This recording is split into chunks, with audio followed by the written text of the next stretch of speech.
नमस्कार, मैं Ravish Kumar. Supreme court के फैसले के बाद सरकार का बयान क्यों नहीं आया? सरकार सन्नाटे में है। इलेक्टोरल बॉन्ड को रद्द करने के बाद उसका अगला कदम क्या होगा, किसी को पता नहीं। आज इसी से जुड़े सवालों पर बात करने का दिन है और हम करेंगे भी, क्योंकि अभी भी काफी कुछ इसके बारे में बात करने के लिए बचा है। लेकिन इसी बीच कांग्रेस के कोषाध्यक्ष अजय माकन प्रेस कॉन्फ्रेंस कर जानकारी देते हैं कि कांग्रेस पार्टी के सारे बैंक खाते जब्त कर दिए गए हैं। कांग्रेस जो चेक जारी कर रही थी, बैंक उसे कैश नहीं कर रहे थे।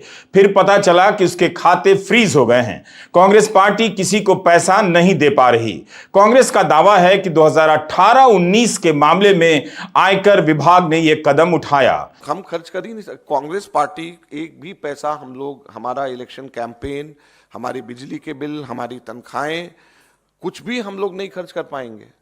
अब हम लोगों ने आज गुहार लगाई है अपीलेट ट्रिब्यूनल में, हम और ऊपर भी जाएंगे और हम अब जुडिशरी के ऊपर, हम जैसे मैंने कहा, भरोसा अब हमारा जुडिशरी के ऊपर ही है कि वो इसके ऊपर देख करके एक्शन ले। नो वी कांट, मतलब अब जो है, हम लोग बैंक में पैसा जमा नहीं करा सकते, बैंक से हम पैसा ले नहीं सकते, हम कैश रख नहीं सकते। हम लोगों को परसों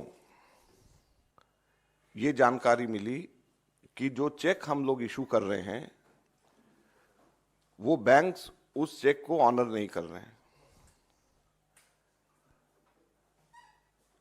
उसके ऊपर जब हम लोगों ने आगे छानबीन करी तो हमें बताया गया कि देश की मुख्य ऑपोजिशन पार्टी के सारे अकाउंट्स फ्रीज कर दिए गए हैं। कांग्रेस पार्टी के अकाउंट्स पर तालाबंदी हो गई है। कांग्रेस पार्टी के अकाउंट्स फ्रीज कर दिए गए हैं। हमारे देश में लोकतंत्र पर तालाबंदी हो गई है और ये कांग्रेस पार्टी के अकाउंट्स फ्रीज नहीं हुए हैं, हमारे देश में डेमोक्रेसी फ्रीज हुई है। जिस समय कांग्रेस पार्टी प्रेस कॉन्फ्रेंस कर रही थी, उसी समय कांग्रेस के वकील और राज्यसभा सांसद विवेक तन्खा आयकर विभाग ट्रिब्यूनल में इसके खिलाफ अपनी दलील पेश कर रहे थे।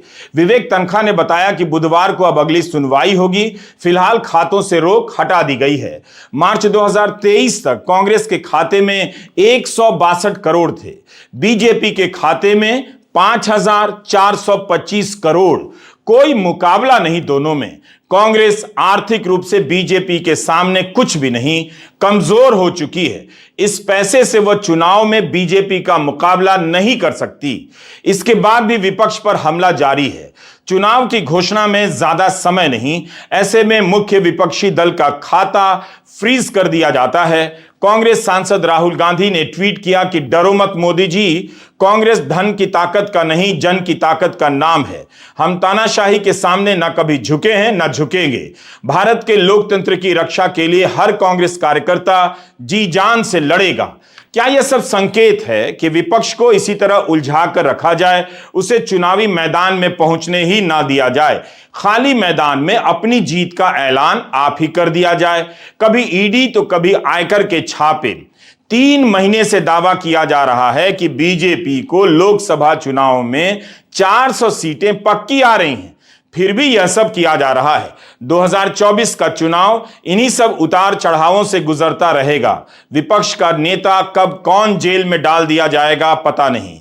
इलेक्टोरल बॉन्ड पर अभी जनता के बीच ठीक से बहस भी पूरी नहीं हुई और ना हो पाएगी, लेकिन नई नई हेडलाइन इन छापों के जरिए पैदा कर दी जा रही है। कहां तो मनी लॉन्ड्रिंग के मामले में बीजेपी के खातों की जांच होनी चाहिए, जिसके खातों में 6000 करोड़ रुपए से अधिक के इलेक्टोरल बॉन्ड जमा हुए हैं और यह आंकड़ा एडीआर का है।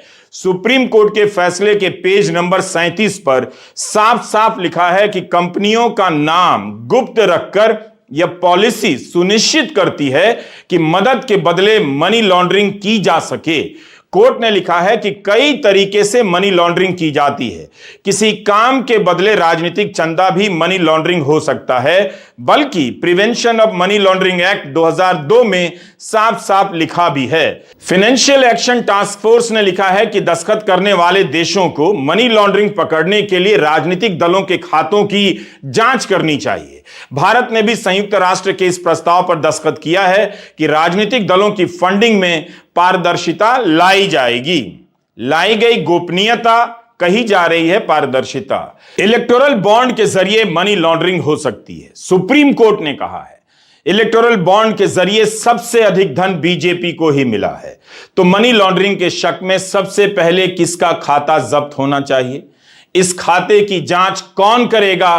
कौन नैतिक जिम्मेदारी लेगा? असंवैधानिक कानून बनाने की अभी तक कोई सामने नहीं आया। हम लोग ये मांग करते हैं कि अगर अकाउंट फ्रीज होने चाहिए तो जो अनकॉन्स्टिट्यूशनल कॉर्पोरेट बॉन्ड्स जो बीजेपी ने अपने खाते में डाले हुए हैं वो बीजेपी के अकाउंट सील होने चाहिए, वो फ्रीज होने चाहिए, जिसके बारे में सुप्रीम कोर्ट ने कहा है कि ये अनकॉन्स्टिट्यूशनल है। सोचिए, जब इलेक्टोरल बॉन्ड को चुनौती देने वाली याचिका सुप्रीम कोर्ट में दायर हुई, तब से लेकर फैसला आने के बीच चार चीफ जस्टिस बदल गए। कितने चुनाव हो गए, लोकसभा चुनाव और कई विधानसभा चुनाव। असंवैधानिक तरीके से पैसे जुटाकर इस देश में चुनाव हुए हैं। मोदी सरकार ने एक कानून बनाया, यह काम किया जो असंवैधानिक निकला। इस पर कोई बात नहीं हो रही। आपको कैसे पता चलेगा कि किस कंपनी ने, किस उद्योगपति ने बीजेपी को कितना चंदा दिया? उसे बीजेपी की सरकारों में, केंद्र से लेकर राज्यों में क्या क्या मिला है? क्या आपको पता है कि केंद्र सरकार ने सर्वोच्च अदालत के सामने क्या दलील दी है? यह कहा है कि जनता के पास, आम जनता के पास जानने का आम अधिकार ही नहीं है कि वह राजनीतिक दलों की फंडिंग के बारे में जाने। वह सरकार सुप्रीम कोर्ट के फैसले पर क्यों बोलेगी? वह केवल अपनी जीत पर बोलती है। जब उसकी हार होती है, ये घपले पकड़े जाते हैं, सन्नाटे में चली जाती है, हेडलाइन बदलने के इंतजाम नजर आने लगते हैं। इलेक्टोरल बॉन्ड का मामला वित्त मंत्रालय से भी जुड़ा है। क्या वित्त मंत्री का बयान आया? कानून मंत्रालय से भी जुड़ा है, कानून मंत्रालय का बयान आया। प्रधानमंत्री नरेंद्र मोदी से जुड़ा है, क्या मोदी जी का बयान आया? पूरी की पूरी मोदी सरकार चुप नजर आती है। आधिकारिक बयान नजर नहीं आ रहे। कोर्ट में सरकार का यह कहना कि जनता को राजनीतिक दलों की फंडिंग के बारे में जानने का आम अधिकार नहीं है, सूचना का अधिकार जनता का आम अधिकार नहीं है। सरकार कह रही है कि जनता को जानने का अधिकार नहीं। पता चलता है कि सरकार की नजर में जनता की क्या हैसियत रह गई है। गनीमत है कि अदालत में केंद्र सरकार की यह दलील नहीं टिकी। और जनता को क्यों नहीं जानना चाहिए कि बीजेपी को कौन सी कंपनी चंदा दे रही है, उसका मालिक किसका दोस्त कहा जाता है, उस कंपनी को मोदी सरकार ने अपनी नीतियों से क्या क्या दिया? अगर जनता को यही नहीं मालूम है, तब फिर उसे क्या मालूम है?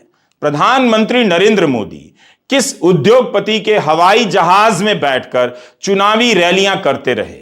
राहुल गांधी ने जब वो तस्वीर दिखा दी, अदानी के साथ वाली तस्वीर, तो लोकसभा की कार्रवाई से उसे निकाल दिया गया। पता चलता है कि सरकार सूचना को जनता तक नहीं पहुंचने देने के लिए कितनी मेहनत करती है। आपने ऐसी तस्वीरें पिछले 10 साल में कितनी देखी होंगी? प्रधानमंत्री पर कितने आरोप लगे कि उद्योगपतियों के साथ गहरे रिश्ते रहे हैं, कुछ के साथ और भी गहरे रहे हैं। क्या इन उद्योगपतियों ने कभी इसकी परवाह की? इससे इनका क्या बिगड़ गया? क्या इन्होंने तब अपनी निजता की चिंता की? तो अगर जनता को यह पता चल जाए कि जो उद्योगपति प्रधानमंत्री के साथ फोटो खिंचाता है, मुख्यमंत्री के साथ फोटो खिंचाता है, वह उनकी पार्टी को कितना चंदा देता है, तो क्या हो जाएगा?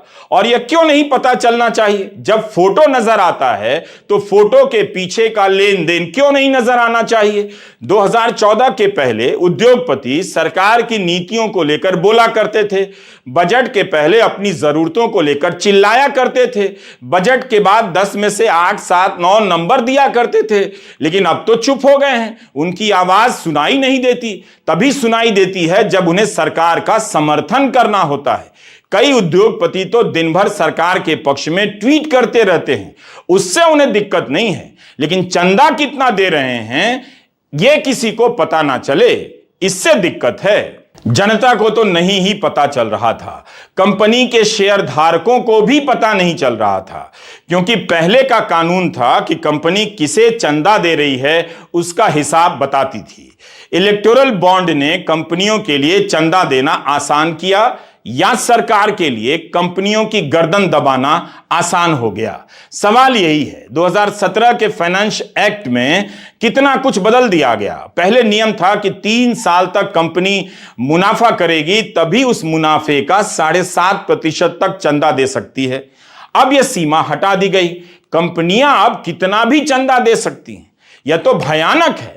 कर्मचारी को वेतन मत दो, जान ले लेकर खटाते रहो और नेताजी को खुश करने के लिए सारा मुनाफा चंदे के नाम पर दे आओ।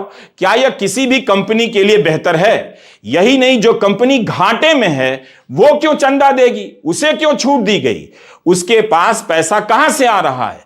बैंक का लोन नहीं चुकाएगी, दिवालिया हो जाएगी कि घाटे में है मगर राजनीतिक दल को चंदा देगी। यह दलील थी सरकार की। यह पारदर्शिता है। क्या हमें पता चलेगा कि घाटे की किस कंपनी ने इलेक्टोरल बॉन्ड बीजेपी के लिए खरीदा और बदले में सरकार ने बैंक का कर्जा उसका माफ किया या नहीं?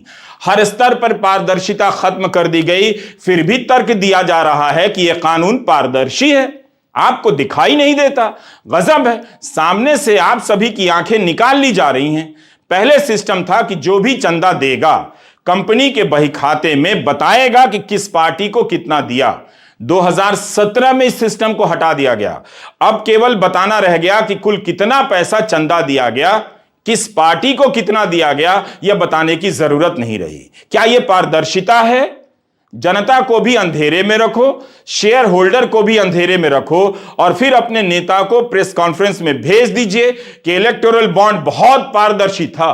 वो भी उस दिन जब सुप्रीम कोर्ट ने कह दिया कि यह कहीं से पारदर्शी नहीं है, पारदर्शी भी नहीं है और यह संवैधानिक भी नहीं है, असंवैधानिक है। आज जब मैं पार्टी के राष्ट्रीय मंच पर बैठा हूं तो कुछ बातें हम कहना चाहते हैं। ये निर्णय एक बहुत ही प्रामाणिक उद्देश्य के लिए लाया गया था। This decision was undertaken for a very laudable objective to bring in transparency in electoral funding. चुनाव में पारदर्शिता हो फंडिंग में, इसके लिए लाया गया था। चुनाव में कैश का प्रभाव कम हो, उसके लिए भी लाया गया था। इस बात को समझना बहुत जरूरी है। और हमारे जितने चंदा देने वाले लोग हैं, उनकी अपेक्षा थी कि अगर उचित होगा कि हमारे लिए भी गोपनीयता रखी जाए। और ये बहुत अस्वाभाविक नहीं है। मैं आपको एक अपने राजनीतिक अनुभव से बात कहना चाहता हूं। कहीं पर कोई सरकार है तो हम उनको सहयोग करते हैं। अब मान लीजिए वो सरकार हार गई और उनके विरोधी दूसरी जगह आए तो वो उनके खिलाफ हो जाते हैं। इसलिए कोई ईमानदारी से बिजनेस कर रहे हैं तो उनको अपना काम करें, ऐसा विचार था। बताइए तो इलेक्टोरल बॉन्ड किसके लिए पारदर्शी था? यह कैसे पारदर्शी था? चुनाव आयोग ने आपत्ति दर्ज कराई, रिजर्व बैंक ने दर्ज कराई, मनी लॉन्ड्रिंग की आशंका जताई गई, फिर भी रविशंकर प्रसाद कह रहे हैं पारदर्शिता के उद्देश्य से इलेक्टोरल बॉन्ड लाया गया।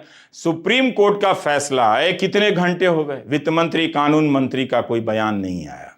कैसे पारदर्शी है यह कोई नहीं बताता। जनता को पता नहीं, शेयर धारक को पता नहीं, केवल मोदी सरकार को पता है। तो इससे यह पारदर्शी हो गया। हम नहीं जानते कि जो कंपनी विपक्ष के दलों को चंदा दे रही है उसके साथ क्या होता है। चंदे के जरिए आजाद भारत का यह बड़ा या छोटा घोटाला नहीं है, बल्कि खतरनाक घोटाला है। इसके जरिए लोकतंत्र को, जनमत को, मतदाता को अंधेरे में रखने की कोशिश की गई है। जनता को पता ही नहीं चला कि वह किसे वोट दे रही है, राजनीतिक दल को वोट दे रही है या राजनीतिक दल को इफरात पैसा देने वाली कंपनी को। प्रधानमंत्री नरेंद्र मोदी को अब चुप्पी तोड़नी चाहिए, कबूल करना चाहिए कि इस खेल के पीछे का मकसद क्या था और खेल सामने आ गया है। उन्हें बताना चाहिए कि कोर्ट के आदेश का पालन होगा और ठीक 4 हफ्ते के बाद सारी जानकारियां सार्वजनिक कर दी जाएंगी। राजनीतिक दल भी सहयोग करें और बैंक भी 3 हफ्ते के भीतर ही जानकारी दें। प्रधानमंत्री को यह आश्वासन देना चाहिए। बैंक बहाना न बनाएं कि 3 हफ्ते में यह काम नहीं हो सकता। तभी तो जनता चुनाव से पहले देख पाएगी कि इलेक्टोरल बॉन्ड खरीदने वाली कंपनियां कौन सी थीं, शेल कंपनियां थीं या घाटे में चलने वाली कंपनियां थीं। किस कंपनी ने अपने मुनाफे से भी ज्यादा का इलेक्टोरल बॉन्ड खरीदा? क्या इनमें वे लोग भी हैं जिसे विपक्ष प्रधानमंत्री का मित्र बताता है? क्या इन कंपनियों में वे भी हैं जिनके यहां ईडी के छापे पड़ते हैं और वे बाद में डर के मारे इलेक्टोरल बॉन्ड खरीद लेती हैं?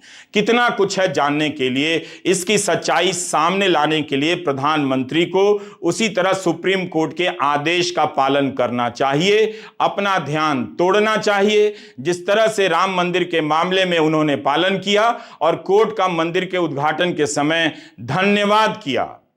मैं आभार व्यक्त करूंगा भारत की न्यायपालिका का, जिसने न्याय की लाज रख ली। न्याय के पर्याय प्रभु राम का मंदिर भी न्यायबद्ध तरीके से ही बना। और लोकतंत्र के मंदिर में इलेक्टोरल बॉन्ड के जरिए जो धांधली चल रही थी, जिसे सुप्रीम कोर्ट ने असंवैधानिक बता दिया है, क्या प्रधानमंत्री उसके लिए न्यायपालिका का आभार व्यक्त करना चाहेंगे? पारदर्शिता नहीं आई। इलेक्टोरल बॉन्ड के बाद भी नगद चंदे की राशि में गिरावट नहीं आई है, बल्कि कैश डोनेशन बढ़ा है। चुनाव आयोग ने कानून मंत्रालय को लिखा भी है कि कैश डोनेशन पर रोक लगनी चाहिए। सितंबर 2022 में मुख्य चुनाव आयुक्त राजीव कुमार ने तत्कालीन कानून मंत्री किरेन रिजिजू को पत्र लिखा। नियम के मुताबिक 20,000 रुपए से ऊपर जो भी चंदा होगा, राजनीतिक दलों को सारा ब्यौरा देना होगा। चुनाव आयोग का सुझाव है कि 2,000 से ऊपर के सभी चंदों का सारा डिटेल दिया जाए, तभी फंडिंग में पारदर्शिता आएगी। इसका मतलब इलेक्टोरल बॉन्ड के बाद भी पारदर्शिता आई नहीं, अभी आ रही है। आयोग ने यह भी कह दिया कि कैश डोनेशन कुल चंदे का 20% ही हो और अधिकतम 20 करोड़ हो, उससे ज्यादा नहीं। जस्टिस संजीव खन्ना ने भी लिखा है कि इलेक्टोरल बॉन्ड के आने के बाद भी कैश डोनेशन और अज्ञात गुमनाम डोनेशन में कोई कमी नहीं आई है, बल्कि बढ़ गया है यह डोनेशन। जस्टिस खन्ना ने अपने फैसले में लिखा है कि 2019 से 2022 के बीच राष्ट्रीय दलों के कुल अज्ञात आय में बॉन्ड से मिलने वाली आय 81% थी। 20,000 से कम के रूप में आने वाली राशि कम नहीं हुई। 2014-15 से 2016-17 के बीच 2,250 करोड़ रुपए का चंदा कैश डोनेशन से आया राष्ट्रीय दलों को। 2018-19 से 2021-22 के बीच यह राशि 8,489 करोड़ हो गई। इन वर्षों में अज्ञात सूत्रों से आने वाली आय का प्रतिशत 66% से बढ़कर 72% हो गया। सभी पार्टियों की कुल आय में इलेक्टोरल बॉन्ड की हिस्सेदारी 58% ही बढ़ती है, यानी अन्य स्रोतों का 42% का हिस्सा रह जाता है। जाहिर है पारदर्शिता की दलील खोखली नजर आती है। यही नहीं, एडीआर और कोर्ट में दाखिल आंकड़ों से पता चलता है कि इलेक्टोरल बॉन्ड से बीजेपी को सबसे अधिक चंदा मिला है। 55% चंदा उसे ही मिला है, कांग्रेस को 9%। तो इतना अंतर है दो राष्ट्रीय दलों में। कहीं से इस बॉन्ड के जरिए बराबरी का मैदान नहीं बनता है। इससे जुड़ा हर डेटा बता रहा है कि एकमात्र बीजेपी को फायदा हुआ है। गोदी मीडिया से विपक्ष की खबरों को रोककर विपक्ष चुनाव ना लड़ सके, उसकी आर्थिक क्षमता को कमजोर कर बराबरी का मैदान तैयार नहीं किया जाता है। लेकिन जो लेवल प्लेइंग फील्ड की बात करते हैं, उसके बारे में मुझे एक ही बात कहनी है। फील्ड लेवल का है या लेवल का नहीं है, ये तो उन्हीं के बारे में तय होगा ना जो फील्ड के अंदर हैं। जो फील्ड के बाहर हैं वो लेवल में है या नहीं है, कैसे तय होगा? आप फील्ड में है या नहीं कौन तय करता है? जनता तय करती है। तो अगर देश की जनता ने बहुतों को फील्ड से बाहर कर दिया है, वो लेवल प्लेइंग फील्ड की बात करते हैं, तो और हम क्या बताएं? आप समझते हैं मेरा इशारा किसकी ओर है। बहुत से लोग को चुनाव में एक सीट भी नहीं मिलती है। आपने पुराने बड़े बड़े प्रभाव के क्षेत्रों में, इसलिए वो बात अलग है, छोड़ दीजिए। रविशंकर प्रसाद बात को कहीं और ले गए। उनकी इस बात का जवाब सुप्रीम कोर्ट ने अपने फैसले में दे दिया है। कोर्ट ने कहा है कि लोकतंत्र की शुरुआत और उसका अंत चुनाव से नहीं होता है।